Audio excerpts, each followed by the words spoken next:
Which is about supreme court ने बोला है कि डिस्ट्रिक्ट कलेक्टर्स को थोड़ी सी एनफोर्समेंट पावर दे दी जाए ताकि जो सॉलिड वेस्ट मैनेजमेंट रूल्स 2026 जो कि इंप्लीमेंट हुए हैं फ्रॉम अप्रैल 1 उनको ठीक से इंप्लीमेंट किया जा सके। मतलब डिस्ट्रिक्ट कलेक्टर्स का यहाँ पे एक इंपॉर्टेंट रोल रहने वाला है, अकाउंटेबिलिटी इंश्योर ये करेंगे। तो थोड़ा सा आपको सॉलिड वेस्ट मैनेजमेंट रूल जो 2026 के हैं इंप्लीमेंटेशन याद रखना है, अप्रैल 1 से करिए।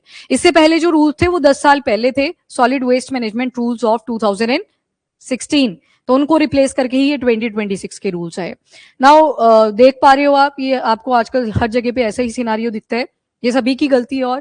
और जो सॉलिड वेस्ट मैनेजमेंट की जब बात कर रहे हैं तो यहाँ पे डिग्रेडेबल की बात नहीं हो रही, यहाँ पे प्लास्टिक हो गया जो डिग्रेडेशन के लिए जिसको सालों साल लग जाते हैं उन प्रोडक्ट्स की ज्यादा बात हो रही है। तो अभी सुप्रीम कोर्ट ने जो मेन हाईलाइट्स करे हैं वो डिस्ट्रिक्ट कलेक्टर्स की रिस्पॉन्सिबिलिटी बताई है toward solid waste management rules 2026। और यहाँ पे एक सजेशन भी दिया गया है कि कैसे आप बेटर इस सॉलिड वेस्ट को मैनेज कर सकते हो। तो वो आपके पेपर के लिए भी इंपॉर्टेंट है, प्लस उसको अगर रियलिटी में इंप्लीमेंट किया जा सके तो वो काफी वर्केबल है। बाकी डिस्ट्रिक्ट कलेक्टर्स का मेंशन करा है तो आपको पता है कल को आपको भी रिस्पॉन्सिबिलिटी मिल सकती है, इनका प्रॉपर आप यूटिलाइजेशन कर सकते हो। आज थ्योरी पढ़ रहे हो, कल को इंप्लीमेंट करोगे। Now Supreme Court of India ने ministry of environment, forest and climate change को कहा कि जो डिस्ट्रिक्ट कलेक्टर्स हैं उनको स्पेसिफिक स्टैट्यूटरी पावर्स दी जाए, मतलब बाय लॉ कुछ पावर्स दी जाए कि जो एनवायरमेंट प्रोटेक्शन एक्ट है 1986 जिसके अंडर ये रूल्स आएंगे सॉलिड वेस्ट मैनेजमेंट रूल्स 2026, इन्हें ठीक से इंप्लीमेंट किया जा सके। एक्ट कौन सा आ गया? Environment protection act of 1986। एक बार मैच द फॉलोइंग में सवाल आए थे, एक तरफ एक्ट्स लिखी थी और दूसरी तरफ उनके ईयर्स लिखे थे और उसमें एक एनवायरमेंट प्रोटेक्शन एक्ट भी था। तो बीच बीच में आते रहते हैं, तो इनको आपने ध्यान रखना होता है, जब भी ईयर बोला जाए तो ईयर याद रखो। 1986 कोई नहीं, मिनिस्ट्री इन्वॉल्व है, ministry of environment, forest and climate change, उनके अंडर आ जाएंगे एनवायरमेंट प्रोटेक्शन एक्ट 1986। और इसी में कौन से रूल आ रखे हैं? तो solid waste management rules of 2026। पहले जो रूल्स चल रहे थे वो 2016 के थे। तो अब इतना ज्यादा वेस्ट हो चुका है, ये कहीं ना कहीं ह्यूमन मेड डिस्ट्रक्शन भी है जो सॉलिड वेस्ट हमने क्रिएट करा है। अब इसमें अलग अलग टाइप का सॉलिड वेस्ट आ जाता है, तो बोला कि इसको अगर टैकल करना है तो इन सॉलिड वेस्ट मैनेजमेंट रूल को ठीक से इंप्लीमेंट करना पड़ेगा। और इसके लिए आपको थोड़ी बहुत ऑटोनॉमी किसको देनी पड़ेगी? डिस्ट्रिक्ट कलेक्टर्स को। अब देखो यहाँ पे डिस्ट्रिक्ट कलेक्टर का जब मेंशन करा, अब आपके सिलेबस में रहता है साइंस एंड टेक्नोलॉजी, रोल समझ आया वो क्यों ऐड करा था? अब आपको नहीं है पता कि कैसे मुझे इसको मैनेज करना है, पर एटलीस्ट इतना आइडिया तो है कि किसी बायोटेक्नोलॉजी के डिपार्टमेंट से हम पर्सन को बुला सकते हैं कि क्या क्या एफर्ट डाले आपने कि सॉलिड वेस्ट को कैसे हमने मैनेज करना है। थोड़ा चंक्स में उसको फॉलो किया जा सकता है। इसी वजह से साइंस एंड टेक जो कईयों को टफ लगती है, पर जब आती है एक्चुअल ये जो मैन मेड डिस्ट्रक्शंस कॉज कर रखी हैं हमने, जब इसको टैकल करना है तो वहां पे साइंस का सबसे ज्यादा इंपॉर्टेंट कॉन्ट्रीब्यूशन आएगा। साइंस में भी साइंस एंड टेक्नोलॉजी वाला पार्ट, बायोटेक्नोलॉजी जैसे कि मैंने यहाँ पे मेंशन करा। नाउ एक माइक्रो ऑर्गेनिज्म बता दो, वेरी गुड। तो यहाँ पे आपने आइडोनेला सिकेंसिस के बारे में पढ़ा था जो कि प्लास्टिक को खा सकता है। अब उनका यूसेज यहाँ पे आएगा। तो थोड़े थोड़े एरियाज में, क्योंकि आप ज्यादा माइक्रो ऑर्गेनिज्म को यूज नहीं कर सकते, वो भी डिवास्टेटिंग हो सकते हैं, वो दिखाई भी नहीं देंगे, फिर डिवास्टेशन भी कॉज करेंगे। तो यहीं पे फिर आपका ये जो थ्योरी आप पढ़ के गए थे वो काम आती है। अब यहाँ पे तो मेंशन ही कर दिया कि डिस्ट्रिक्ट कलेक्टर्स को एक स्पेशल टाइप ऑफ पावर दे दी जाए ताकि वो ये सॉलिड वेस्ट मैनेजमेंट रूल्स को ठीक से इंप्लीमेंट कर सके। बहुत इंपॉर्टेंट आर्टिकल है। अब ये डायरेक्शन क्यों आई? क्योंकि भोपाल म्यूनिसिपल कॉर्पोरेशन ने थोड़ा सा वायलेट करा रूल्स को जो 2016 के हुआ करते थे, सॉलिड वेस्ट मैनेजमेंट रूल्स ठीक से इन्होंने इंप्लीमेंट नहीं करा। नेशनल ग्रीन ट्राइब्यूनल, जैसे हमारे लिए कोर्ट कौन सा है सबसे ऊपर? Supreme court. वैसे प्लांट्स के लिए, एनिमल्स के लिए, तो इनके लिए तो कोई नहीं बोल पाता, तो प्लांट्स के लिए स्पेशली जो फ्लोरा वाला पार्ट आता है वहां पे आ जाता है आपका नेशनल ग्रीन ट्राइब्यूनल। ये 2010 में बना था, तो 2010 में इसकी फॉर्मेशन हुई थी। डेलीगेशन ऑफ पावर की बात कर रहे हैं कि जो डिस्ट्रिक्ट कलेक्टर्स हैं अक्रॉस द कंट्री उनको स्पेशल इंस्ट्रक्शन दी जाए, उनके लिए मॉनिटरिंग सेल्स बनाए जाएं ताकि वो ये जो सॉलिड वेस्ट हो रखा है क्रिएट उसको बेटर तरीके से टैकल कर सके। तो 1 साल का ये टाइम पीरियड रहेगा ताकि ये इफेक्टिव इंप्लीमेंटेशन वेस्ट मैनेजमेंट की करी जा सके। मतलब ये जो वेस्ट इतना ज्यादा क्रिएट हुआ है सॉलिड फॉर्म में जो कि नॉन बायोडिग्रेडेबल है उसके ऊपर ये ठीक से फोकस कर सके। और जो वायलेशन करेगा तो उसके लिए वर्चुअल इंस्पेक्शन भी होती रहनी चाहिए कि इनको इतनी पावर दी गई कि सॉलिड वेस्ट को आपने ठीक से टैकल करना है। अगर इसका कोई मिसयूज होगा तो उन एरियाज में डंपिंग साइट्स के आसपास जो भी वाटर सप्लाई है उसको डिस्कनेक्ट करो, इलेक्ट्रिसिटी सप्लाई है उसको भी डिस्कनेक्ट करो, क्योंकि वेस्ट जनरेटर्स का भी कई बार मिसयूज करा जाता है कि एक ही बारी में सारा जला देते हैं, वो कहीं ना कहीं एयर पॉल्यूशन कॉज करता है, तो ये चीजें भी नहीं होनी चाहिए। तो सॉलिड वेस्ट मैनेजमेंट रूल्स जो गाइडलाइन एक्चुअल में उसमें दी गई हैं उन्हीं को फॉलो करते चले। अब थोड़ा सा देख लो कंप्लायंस एंड मॉनिटरिंग मैकेनिज्म कैसे कैसे इन्होंने हाईलाइट करा। बोला कि ये जो डिस्ट्रिक्ट कलेक्टर्स होंगे ये जो भी अपनी डायरेक्शंस हैं उनको बनाएंगे विद इन 2 वीक्स, 2 वीक्स का एक टारगेट लेके चलेंगे कि कैसे कैसे हम फंक्शन करने वाले हैं, और कंप्लायंस रिपोर्ट इनको फिर सबमिट करनी पड़ेगी। वो जो 2 हफ्ते लेके इन्होंने एक प्रॉपर रिपोर्ट बनाई थी कि कैसे हम काम करेंगे, कैसे इन रूल्स को इंप्लीमेंट करेंगे, 2 हफ्ते का टाइम पीरियड रहेगा। फिर कॉन्टिन्यूअस मॉनिटरिंग होगी और फिर मैनेजमेंट इंप्लीमेंटेशन ठीक से करी गई या नहीं करी गई वो आएगा। इसके बाद जो स्टेट गवर्नमेंट्स हैं उनको भी डायरेक्शन दी जाएंगी ताकि थोड़े से यहाँ पे इंसेंटिव्स भी रहेंगे, जैसे जिन्होंने बहुत अच्छे से रूल्स को इंप्लीमेंट करा, पॉजिटिव नोट पे कोई वायलेशन नहीं करी, उनको कुछ इंसेंटिव दिए जाएंगे, मॉनेटरी इंसेंटिव्स आगे। और वैसे ही अगर जो नॉन कंप्लायंस करेगा, जिन्होंने मतलब सरकार के साथ अपनी सहमति नहीं जताई, उनके ऊपर पनिशमेंट्स भी लगेंगी। इससे क्या होता है, एनकरेजमेंट मिलती है। एक तरफ आप सुनते हो क्लीनेस्ट सिटी, एक तरफ सुन लेते हो सबसे गंदी सिटी है, तो ऑब्वियस सी बात है एक तरफ इंसेंटिव जाएंगे, दूसरे की थोड़ी बेइज्जती होगी। उसके बाद tourist and pilgrimage waste management, सबसे ज्यादा जो इंपॉर्टेंट चीज है हमारे, एक तो टूरिज्म आ गया, टूरिज्म से ठीक ठाक पैसा जनरेट होता है। एक ही काम है टूरिज्म में, वो है उस एरिया को प्रॉपर्ली मैनेज करके रखना। ताजमहल वाला इंसिडेंट आपने देखा होगा, वो डेनमार्क से आई थी लड़की की, फॉरेनर थे, तो उन्होंने देखा कि बड़ी ज्यादा डंपिंग साइट है, 1 हफ्ता लगा के उन्होंने वो पूरा साफ करा, तो बिफोर एंड आफ्टर की पिक्चर पब्लिश करी। फिर बाद में अलर्ट होगी सारी गवर्नमेंट्स की हमें भी सफाई रखनी चाहिए, पर बाद में हुई ना बेइज्जती होगी पहले कि कोई फॉरेनर आके गया, उनका जो ग्रुप था वो उस एरिया को साफ करके चला जाता है और आपसे हो ही नहीं पा रहा है, इतनी बड़ी म्यूनिसिपैलिटी है, आप साफ ही नहीं कर पाए उस एरिया को। तो ये सारी जो इश्यूज है ये आते हैं जहां पे भी टूरिज्म वाली साइट्स रहती है, और specially pilgrimage site, pilgrimage site में भी आप देखना वॉशरूम वाली साइड में बुरी हालत होती है, तो वो कहीं ना कहीं टूरिज्म को भी नेगेटिव नोशन पे लेके आता है कि यहाँ पे जाने का फायदा नहीं अब बचा है, जैसे पहले होता था एरिया वैसा नहीं अब बचा हुआ। ये स्टेटमेंट बड़ी कॉमन सी रहती है।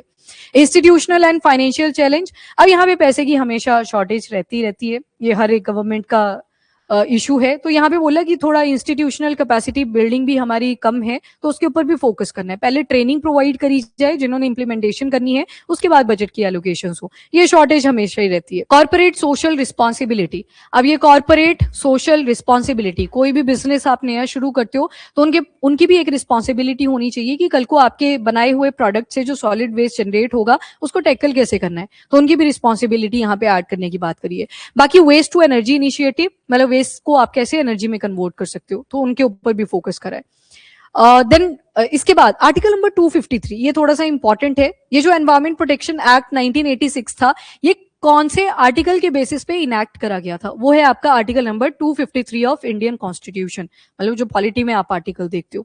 ये एम्पावर करता है पार्लियामेंट को कि आप लॉज बना सकते हो, और जो भी इंटरनेशनल ट्रीटी या फिर एग्रीमेंट कभी आया था आपको वो अच्छा लगा, जैसे यहाँ पे इंटरनेशनल ट्रीटी या लॉ के बारे में आप देखोगे तो स्टॉकहोम डिक्लेरेशन, स्टॉकहोम डिक्लेरेशन 1972 में आता है, यूनाइटेड नेशन एनवायरमेंट प्रोग्राम का एक एक्टिव रोल था। अब इन्होंने क्या बोला कि एनवायरमेंट को हमें देखना पड़ेगा, तो अभी ये आ गई इंटरनेशनल ट्रीटी। अब आपका आर्टिकल 253 भी क्या बोल रहा है कि पार्लियामेंट कोई भी लॉ बना सकता है अगर उनको कोई इंटरनेशनल ट्रीटी या फिर एग्रीमेंट को इंप्लीमेंट करना है। तो वो लॉ कौन सा बनाया इंडिया ने, that is environment protection act of 1986। अब ये डिक्लेरेशन कब की थी, तो 1972, तो हो गया ना फुलफिल आर्टिकल नंबर 253। आर्टिकल 253 ने बोला कि पार्लियामेंट लॉ बना सकती है, ठीक है, अगर किसी भी इंटरनेशनल ट्रीटी या प्रोटोकॉल को उन्होंने फुलफिल करना है। अब ये कहां से इंस्पायर हुआ, तो 1972 में जो स्टॉकहोम डिक्लेरेशन हुआ, स्टॉकहोम आ गई कैपिटल ऑफ स्वीडन। अब यहाँ पे एनवायरमेंट से रिलेटेड बातें हुई तो इंडिया ने बोला हमें भी तो एफर्ट डालने पड़ेंगे, तो इंडिया ने क्या किया, 1986 में बना दिया एनवायरमेंट प्रोटेक्शन एक्ट ऑफ 1986। तो हमारे कॉन्स्टिट्यूशन में आर्टिकल 253 से इंस्पायर्ड है, पर इसके अंदर भी क्या लिखा है, इंटरनेशनल ट्रीटीज और एग्रीमेंट, वो कहां से इंस्पायर हुआ, फ्रॉम द स्टॉकहोम डिक्लेरेशन। लगी ये चेन पता, ये कैसे कनेक्टेड है, ठीक है। फिर बाकी जो स्टेट और लोकल सब्जेक्ट है, land, water, sanitation, agriculture, public health, इससे रिलेटेड कोई भी रूल्स एंड रेगुलेशन बनाई जा सकती है। जैसे अभी आपने देखा कि लैंड के ऊपर सॉलिड वेस्ट बहुत ज्यादा इंक्रीज हो रखा है, तो उसको हमने टैकल करना है, तो इन एरियाज के ऊपर ही फोकस कर सकते हैं। मतलब एनवायरमेंट से रिलेटेड जितने भी प्रोविजन आपको आसपास दिखाई देते हैं उससे रिलेटेड रूल्स बनाए जा सकते हैं। अब कंसर्न क्या रेज हुआ कि ये जो सॉलिड वेस्ट मैनेजमेंट रूल्स हैं ये हाईली सेंट्रलाइज्ड है, मतलब नेशनल लेवल पे ये निकल के आए, शायद हर एक स्टेट के अंदर ये रूल्स इंप्लीमेंट नहीं करे जा सकते, तो यहाँ पे डिसेंट्रलाइजेशन की ज्यादा जरूरत है। और जो स्टेट्स है वो भी लोकल बॉडीज को रिस्पॉन्सिबिलिटी प्रोवाइड करेंगे कि आप थोड़े थोड़े चंक्स में इन सॉलिड वेस्ट को टैकल करना शुरू करिए। उसके बाद कोई मॉडल होगा ऐसा, मतलब किसी ना किसी स्टेट में कोई बहुत अच्छे से काम करेगा, फिर वो एग्जाम्पल की तरह भी सेट होगा फॉर द अदर सिटीज और या फॉर अदर स्टेट्स, तो वो उनके लिए मॉडल की तरह एक्ट कर सकते हैं। तो बोला कि यूनियन को ज्यादा चीजें सेंट्रलाइज करने की जरूरत नहीं है कि सेंटर ही सबके ऊपर नजर रखेगा, ये बहुत टफ प्रोसेस हो जाएगी। यहाँ पे डिसेंट्रलाइजेशन की ज्यादा जरूरत है, तो ये कंसर्न यहाँ से रेस करा। बाकी मतलब मिनिमम नेशनल स्टैंडर्ड्स होने चाहिए कि सारी चीजें आप पैन इंडिया लेवल के ऊपर इंप्लीमेंट नहीं कर सकते, थोड़ी सी ऑटोनॉमी स्टेट को दीजिए, फिर स्टेट लोकल बॉडीज को देगी, और जहां जहां पे वो सॉलिड वेस्ट की प्रॉब्लम आ रही है वो उनको टैकल कर सकते हैं। और मेन जो मुद्दा है यहाँ पे वो है कि बेटर गवर्नेंस आपको लीड करनी है, तो आपको स्टेट बॉडीज जो लोकल लेवल पे हैं उनको भी इंक्लूड यहाँ पे करना चाहिए। तो हर एक स्टेट के अंदर जो विलेज होता है या टाउन होता है उनकी अपनी अपनी रिक्वायरमेंट होती है।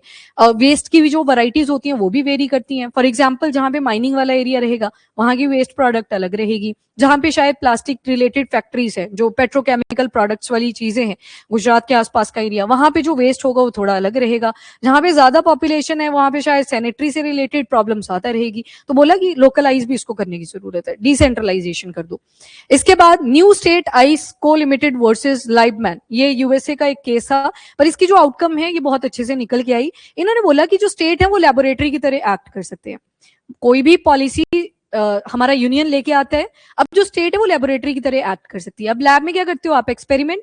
तो यहाँ पे बोला अगर आपका जो लॉ है वो बहुत ज्यादा सेंट्रलाइज है तो उससे क्या दिक्कत होगी, स्टेट बार बार देखेगी यार पेनल्टी लग सकती है, हम इसको ट्राई नहीं कर सकते। तो ये जो केस आया था यूएस का, इसमें क्या बोला गया कि जो स्टेट्स होती हैं वो लेबोरेटरी की तरह एक्ट करती हैं। मतलब आपके पास ये छाता है, छाते के अंदर बहुत सारे लोग खड़े हुए हैं, उन लोगों को एक एक छाता आप पकड़ा दो, मतलब वो अपने हिसाब से अपना एक्सपेरिमेंट परफॉर्म करेंगे, तो ज्यादा बेनिफिशियल रहता है हर एक स्टेट के लिए। फिर जो एक बेस्ट मॉडल निकल के आता है, जो सक्सेसफुल पॉलिसी होती है, बाकी वो पूरे पैन इंडिया लेवल में आप इंप्लीमेंट कर सकते हो। जैसे यहाँ पे यूएस के हिसाब से पूरे यूएस लेवल पे उसको आप इंप्लीमेंट कर सकते हो। तो एक केस में ये जो स्टेटमेंट है ना, state can act as a laboratory, ये बहुत ज्यादा इंपॉर्टेंट है। कई बार सवाल मेंस में आते हैं ऐसे, वहां पे सीधा बोल देगा कि state can act as a laboratory for new policy experiment, dot लगा के एग्जाम में। अब क्या लिखोगे, तो उसको आपको सारे फैक्ट से जोड़ना पड़ेगा, इर्द गिर्द लोकलाइज सब जगह पे आपको पहुंचना पड़ेगा, तब जाके उसका आंसर लिख पाओगे। तो state can act as laboratory, decentralisation की तरफ ये इंडिकेशन दे रहा है। लोकलाइज्ड एक्सपेरिमेंटेशन होगी, लोगों को वहां से एक तो एम्प्लॉयमेंट भी जनरेट होगा, लोकल इकोनॉमी भी बूस्ट करेगी, और उनको पता है किस टाइप का वेस्ट कहां से ज्यादा आ रहा है, तो उसी टाइप से वो सेग्रीगेशन भी कर पाएंगे। तो डिसेंट्रलाइजेशन पे फोकस करने की बात करी गई है।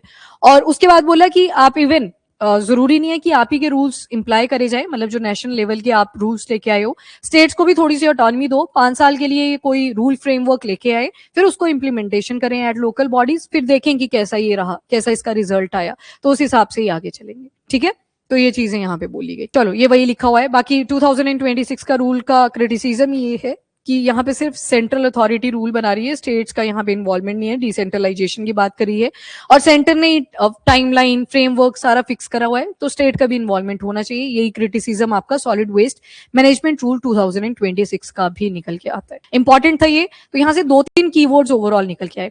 एक तो आपको मिनिस्ट्री ध्यान में रखनी है, एनवायरमेंट प्रोटेक्शन एक्ट ऑफ 1986 याद रखना है, आर्टिकल नंबर 253 याद रखना है। उसमें बोला गया है कि पार्लियामेंट लॉ बना सकती है किसी इंटरनेशनल ट्रीटी या कन्वेंशन या प्रोटोकॉल को फुलफिल करने के लिए। जैसे एनवायरमेंट प्रोटेक्शन एक्ट 1986, ये किस बेसिस पे बना था, स्टॉकहोम डिक्लेरेशन जो 1972 में आया था, पर एक्ट कब बना, 1986 में, तो उसी चीज को फुलफिल करा। एंड लास्ट में एक केस देखा आपने यूएस का, केस ना भी याद रहे चल जाएगा, लाइबमैन वाला, तो इसमें बस इतना ही याद रखना है कि as per one of the case in US, उसमें मेंशन करा गया कि जो स्टेट है it can act as a laboratory for the policy making. बस इतना, डिसेंट्रलाइजेशन पे फोकस करने की बात करी।